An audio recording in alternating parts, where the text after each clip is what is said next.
Thank you for the invitation, and I think thanks also to the two other colleagues before me, and particularly to Stefan, because I think my talk is complementary to what has been shown before. So I will really I show you first on the first slide the seismic hazard map of Europe that has been derived in 2020 and made publicly available in 2022.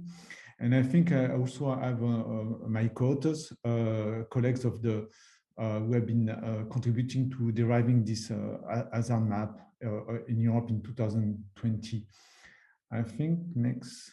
Okay, so this hazard map was derived as part of a EU project, SERA, between 2017 and 2020, and this was then coordinated under the umbrella of EPOS FR, European Facilities for Earthquake Hazard and Risk, that we have been created in 2019. This consortium now is including 30 institutions in Europe, which are contributing in a free and independent way to derive this kind of hazard model.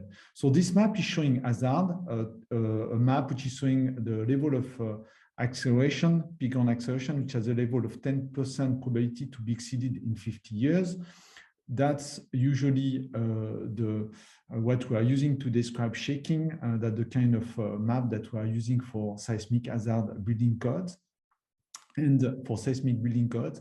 And I remind you what is peak on acceleration, and again, the fact that we try to derive such a map to describe the level of shaking, which has a 10% probability of occurrence in 50 years. Why 50 years? Because it's a lifetime of a building. I think this is describing what we call hazard, the effect of the fault, the earthquake, and the shaking, which is described in these maps, are the shaking on rock.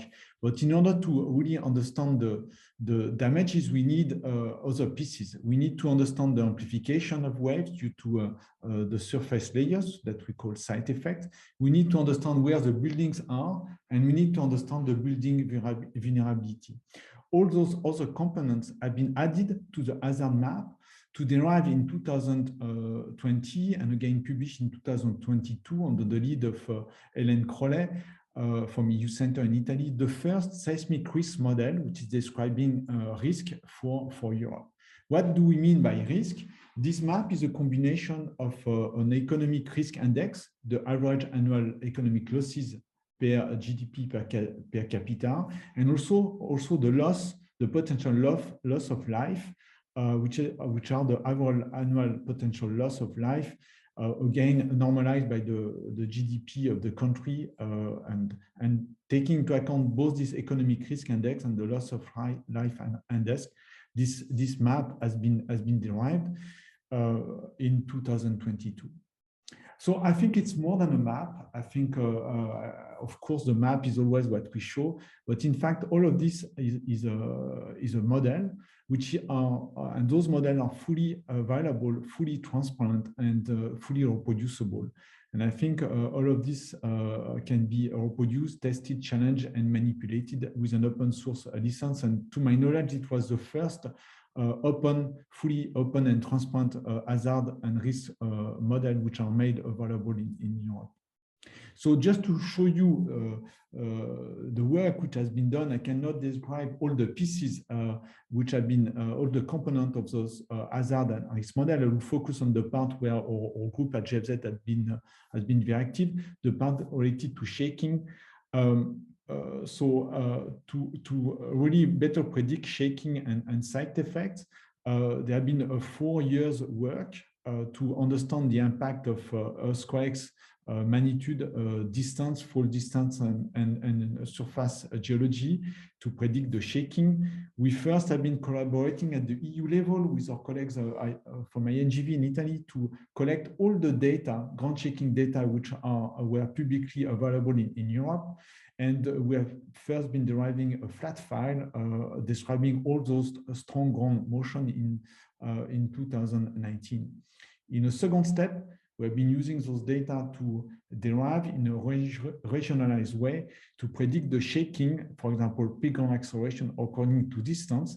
And those new models, because we had more data than before, They were calibrated also to take into account the various decay according to the region, and also some regional components which may take into account, for example, the fact that stress drop may be more important in a region compared to another.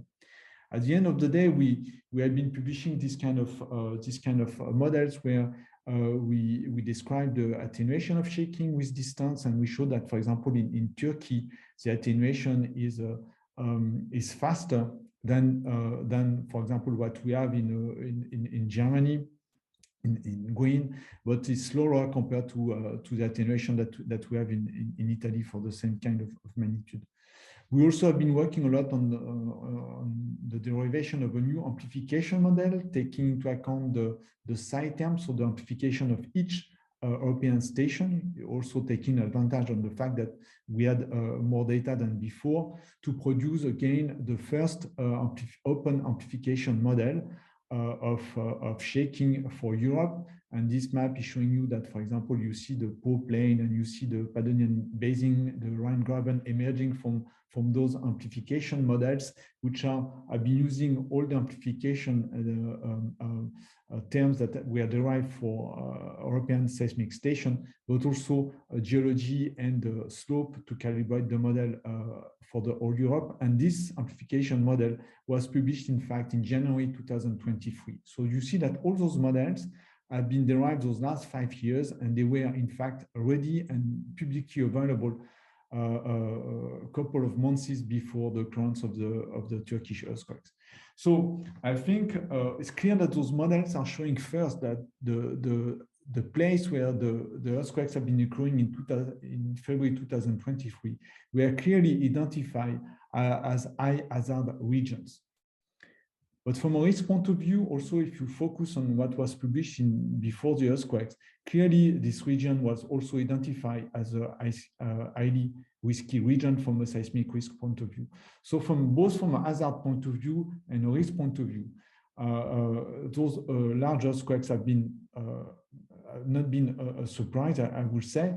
But let's go in the details. And I think what I will do in the next 10 minutes really will be to step by step consider all the components that have been taken into account those last years to build hazard and risk model at the scale of Europe, and evaluate if the observations that have been collected in 2023 are confirming or not the models that were derived before the occurrence of those earthquakes. So first, let's focus on the faults and the earthquakes that were considered to build the hazard model.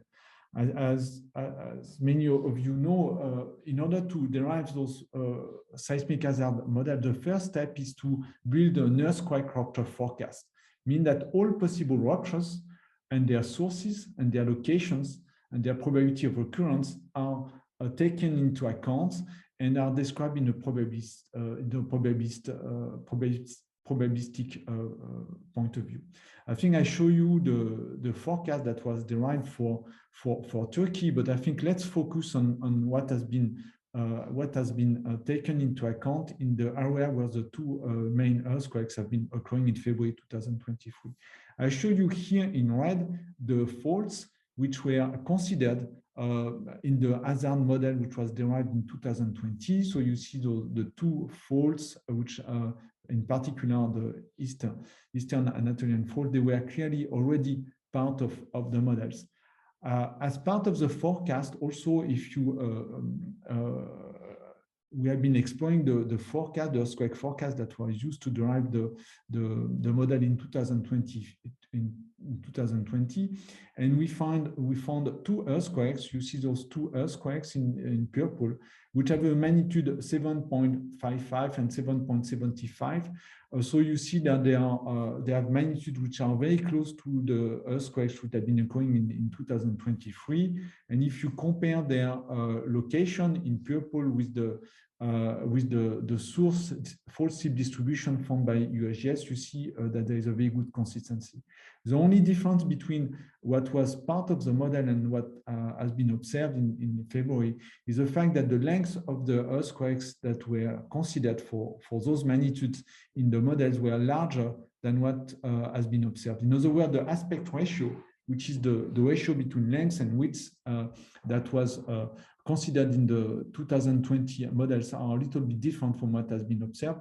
But overall, I think, again, on this part, we can conclude on the fact that those earthquakes are not particularly larger compared to what was taken into account in the models. And in fact, the maximum magnitude which was considered for this part of Europe is even larger. I think the maximum magnitude considered is close to 8, so much larger than what has been occurring. So from a fault point of view and from an earthquake point of view, I think there is no large discrepancy with the model which we have considered. Let's move to the shaking. Let's move to the shaking, and as explained by Stefan, there was our colleague from AFAD, the Turkish Civil Protections, had made a fantastic job to install stations, maintain them for years. And so when the earthquakes have been occurring, I think many records have been collected close to the fault. I think if we compare the records from the two earthquakes in red, the first one, and in blue, the second one, compared to all the European records that we have been collecting till 2018 in Europe, clearly those two earthquakes are providing for the first time a large amount of data in the near field. You see that there are a large amount of data at distances less than 10 kilometers from the fault, but also we are collecting here, we are clearly been observing shaking for the first time for such a large magnitude in Europe. So it was not so clear to us if the models that we had derived those 4 or 5 years using mostly data at a lower magnitude were really working for such magnitude. So I think let's first observe the data. The first, I think, observation, and this is consistent with what Stefan has been showing previously with simulations. I think the first really striking observation from those near-field data is a large variability of near-fault records. If I compare those two stations, 2709 and 2708, you see that those two stations, which are really close in the field, they are really showing shaking, which are really different. And I think that's probably the first observation we made when we had a look on the station. We have seen those really large variability of the near-fault shaking. At a distance of a few kilometers, we see large variation of the shaking. And this is not due to side effect. This is really due to the rupture. And we see also those large pulses that some of us call them the killer pulses, because they are really damaging when they are shaking buildings, particularly tall buildings. Those pulses are also observed quite often in the near field. But when we take the shaking level at the period of, for example, 3-4 buildings will be really ID depending on the level of shaking at 0.3 a second. If we take this kind of models where we compare the shaking at 0.3 second compared to the models which were derived in 2020, updated in 2020 and used in the ESHM 20 model, you see that overall the observation that we observe are quite consistent with the level of shaking which was used to derive the seismic hazard models. So of course there is a variability, and this variability is particularly striking in the near field, but the level of shaking is consistent with what was predicted by the model we have used in 2020. If we also move to 1 second, so for taller buildings or stiffer building, again you see that in fact there are no particular surprises in terms of level of shaking at those periods which are usually considered as the most important to predict the damages.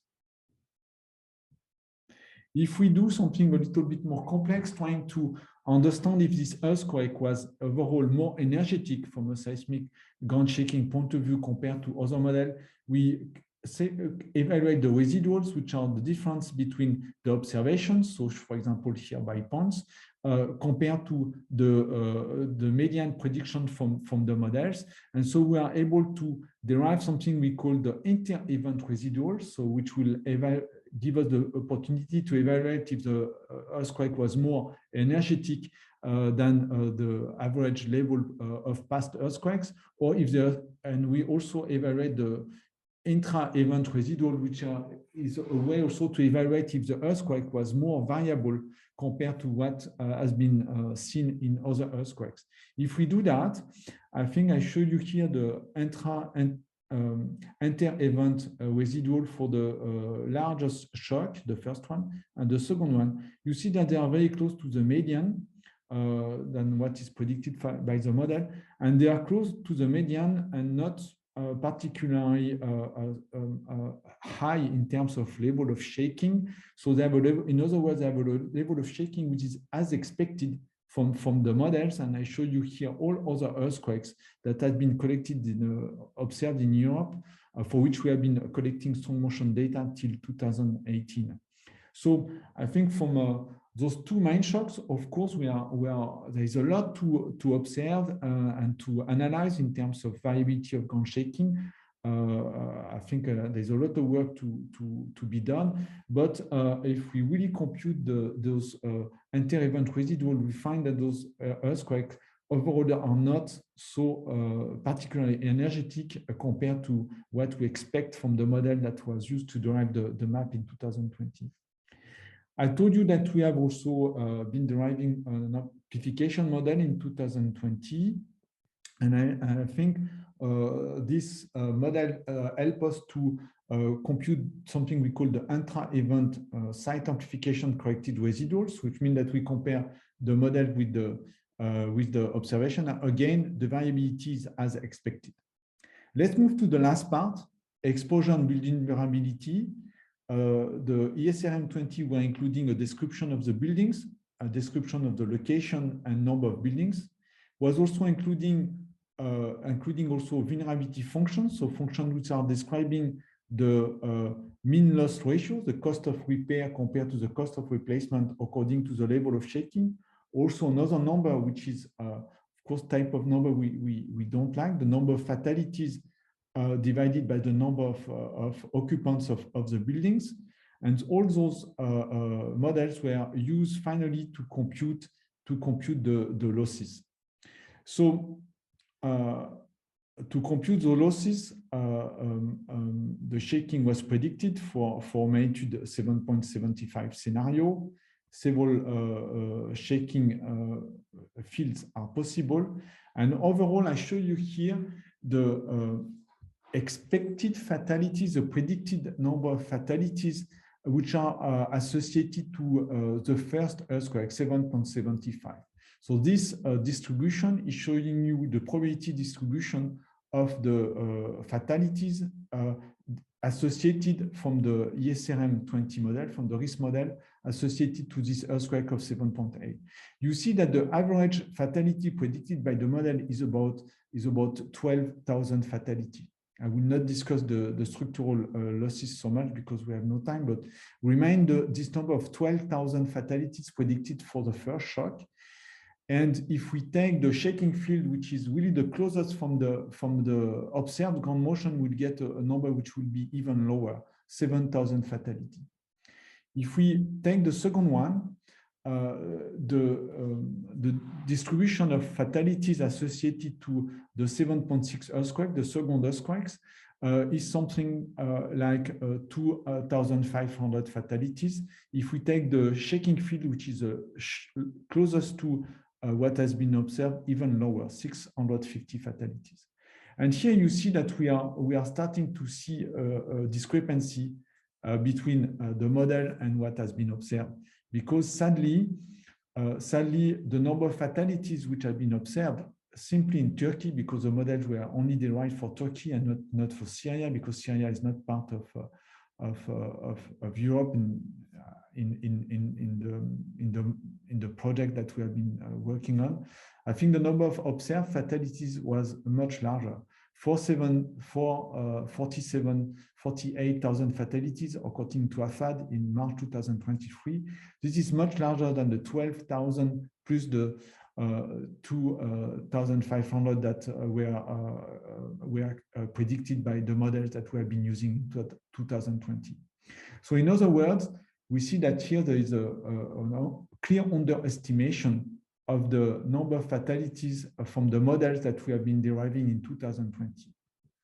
So which are the lessons learned? I think something, first, a lesson learned from all this work that has been done in Europe those last years. I think all the model components of the two maps that I've been showing, they are fully open. They are fully open and available on the site, the website of FR, which means that all the computation that I've shown in this presentation are fully reproducible. I think the two shocks, the 7.8 and the 7.6, they were part of the rupture forecast that were considered to build the models. The observed ground shaking, they show large variability that need to be understood. But the average value, they are consistent with the ground shaking that we have been using to derive the hazard and the risk models. And they are consistent both from an amplitude point of view or variability point of view. The observed damages, however, are much larger than the prediction that we made in 2020. They are much larger, and I think we need, of course, to understand that. Where are the damages larger? I think there are basically three working hypotheses which are actually explored by I would say several teams. The first one is clearly the fact that, of course, we are discussing here two shocks. So the cumulative damage due to the close occurrence of the two main shocks may be one of the reasons why we have a underestimation of the losses predicted by the models. This kind of cumulative damage is not taken into account by classical risk models that I've shown, because in fact we consider a Poissonian distribution of the earthquakes, and not, at least in this kind of project, we do not consider the cumulative damage that may be created by such a close large earthquakes. The fragility curve that we are using, which are predicting the damages according to the level of shaking, they have not been calibrated for pulses like ground motions. And I've been showing you that there are clearly those pulses which are really clear in the time histories that have been recorded. And maybe we need to revise the fragility curves to take into account this kind of particular shaking. The last also working hypothesis that the buildings in the region may be more vulnerable than what we have been considering. I think this will be a very bad news for the losses computation, which has been done, for example, for other regions and in particular Istanbul. But I think this also clearly it's a working hypothesis that need to be considered. I think to end this presentation, special thanks to our Turkish colleagues who have been contributing to this presentation, but also contributing to develop the models that have been derived in 2020. And I list you here the name of the colleagues who have been part of those two models, the 2020 European Seismic Hazard Model and the 2020 European Seismic Risk Model. Thank you.